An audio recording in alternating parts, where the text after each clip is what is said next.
Prokuroria Gordana Geshkovska largohet nga funksioni krye prokurore e prokurorisë së Shkupit. Në vend të saj në këtë funksion do të vijë Jovan Cvetanovski. Këtë e paralemroi kryetari i Këshillit të Prokurorëve Petar Anevski. Ai pohon se me përfundimin e mandatit të Geshkovskës, që skadon për 4 ditë, nuk do të krijohet vakum deri në emërimin e kryetarit të ri.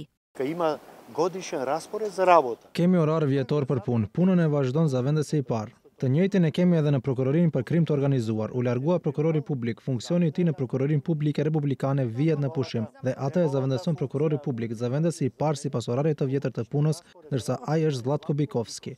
Edhe këtu do të jetë rasti i njëjtë.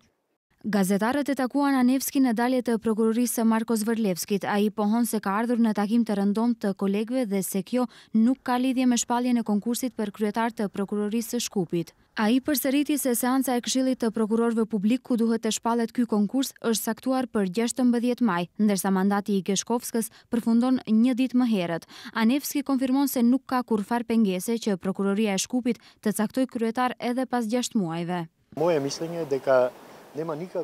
Mendimi im është se nuk ka pengesë që të bëhet zgjedhja edhe pas 6 muajve.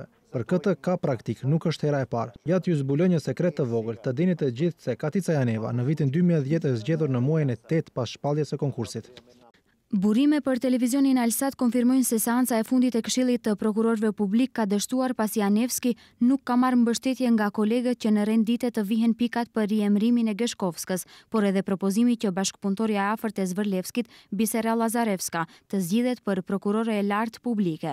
Kryetari i Këshillit të Prokurorëve shkurt komentoi se seanca është anuluar për disa arsye. Siç mësojmë, në seancë sërish do të tentohet që bashkëpunëtorja e afërt e Zvërlevskit të bëhet prokurore e lartë.